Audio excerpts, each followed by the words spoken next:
Nous étions jeunes et larges d'épaules, bandits joyeux, insolents et drôles.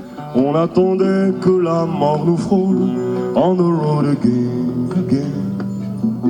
On the road again, again.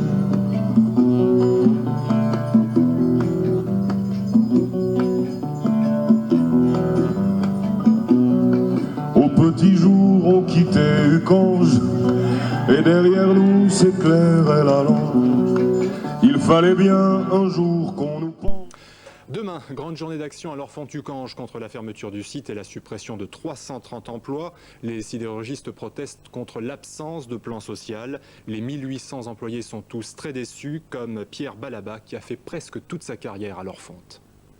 Pierre Balaba, 28 ans dans la sidérurgie, dont près de 20 passés comme soudeur à l'Orfont. Depuis 3 ans, il ne travaille plus autour des hauts fourneaux. On lui a aménagé un bureau aux œuvres sociales du comité d'entreprise, résultat d'une précédente restructuration.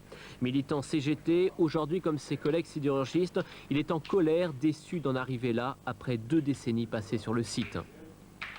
Ce n'était pas prévisible dans la mesure où depuis 2-3 années, la sidérurgie nationale fait des bénéfices, que les années noires pour nous elles étaient passées et que maintenant l'Orfont est encore constitué, une société jeune, neuve, et on pensait tous, moi en particulier, qu'elle avait un certain avenir.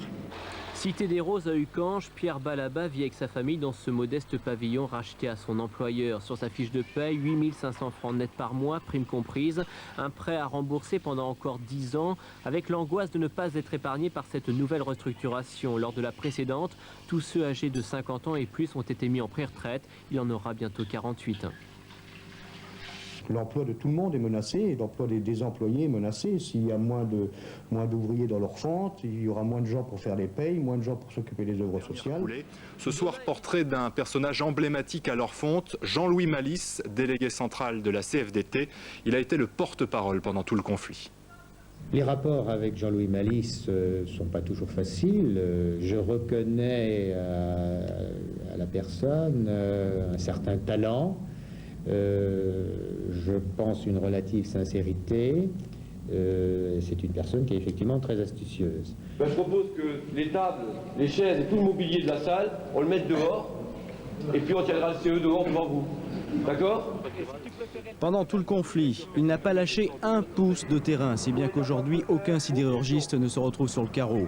À Ucange, personne ne voulait baisser les bras. Malice a été leur porte-parole à tout instant.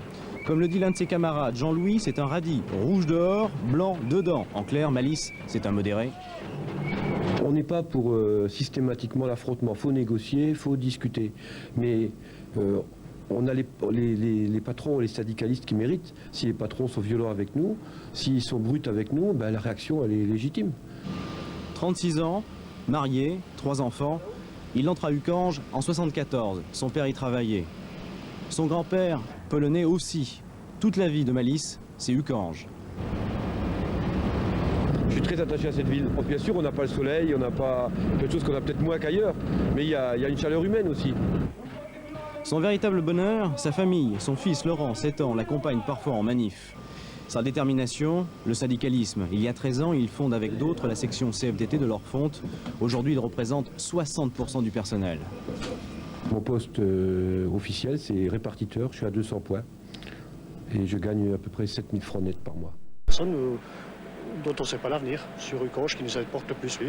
Et on pense qu'il faut, la direction, il faut qu'elle se donne tous les moyens pour régler honorablement ces problèmes-là, donc des mutations internes sur les autres sites ou des emplois à l'extérieur, mais des vrais emplois extérieurs, pas des emplois à l'extérieur en rabais. Je me suis arraché ici pendant 10 ans pour avoir une bonne place à 2,70, un travail sérieux avec des machines à entretenir, à surveiller, il y en a pour des millions et puis là je me retrouve mécano quoi, je sais pas où je vais aller. Ouais, le peuple qu'on est, on est tous ensemble, mais dès qu'on sera détaché, on sera dans un site par rapport à les autres et on pourra plus bouger vraiment, ça sera dur de mobiliser après les gens. On en prend un coup sur le moral et même les nerfs qui jouent beaucoup à cette époque-ci. Ah ouais, je suis vraiment triste.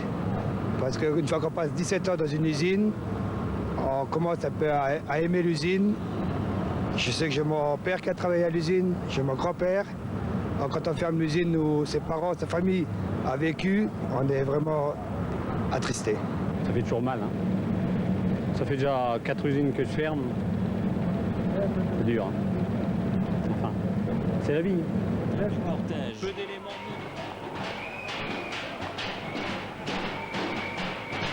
Vous pensez que ça peut inverser le cours des choses que de manifester?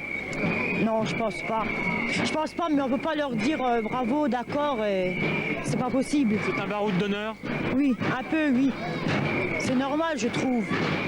Et je trouve même qu'on n'est pas assez nombreux parce que au point où vont les choses, ça devient grave, vraiment grave. Au volant de la voiture Sono, Anne Malice, l'épouse de Jean-Louis, le très médiatique délégué syndical CFDT de l'Orphont-Tucange. Les Malices défilent en famille. Mon sentiment de femme, c'est que pendant toute notre existence, on a attendu le mari qui revenait de l'usine, il a passé ses jours et ses nuits à l'usine, et puis finalement on a l'impression qu'il y a été pour rien, quoi, que tout ce qu'il a fait au niveau du travail, ça a servi à rien. Dans une semaine, le haut fourneau sera fermé. Les ouvriers gravent leurs souvenirs dans la fonte. Fonte-Ucange aura vécu. Ce sera la dernière coulée avant la fermeture définitive du site. Les sidérurgistes ont décidé de marquer le coup en confectionnant des souvenirs. Ils transforment les caramels, c'est-à-dire les lingots de fonte, en pièces à graver tout à fait uniques. L'atelier central de l'Orphonte. On y travaille encore un peu, mais sans passion. Dans une semaine, il ne servira plus à rien. La véritable occupation de ces derniers jours, la voici. On transforme les lingots de fonte en souvenirs. Souvenirs d'une histoire sidérurgique qui va disparaître. C'est de la fonte brute. On appelle cela des caramels, vendus à la tonne habituellement, 1500 francs. L'orfèvre, c'est lui, Patrick Vivot. Ces caramels font un véritable tabac. Il ne fait plus que cela 8 heures par jour. Maintenant, c'est des commandes régulières et importantes. Combien vous avez fait jusqu'à présent? Ça tourne dans les 400 à peu près. Vous allez continuer là? Jusqu'à ce qu'on nous mette dehors. Avant de graver la fonte, Patrick Vivot se passionnait pour le dessin. Il réalisait des tracts pour la CFDT.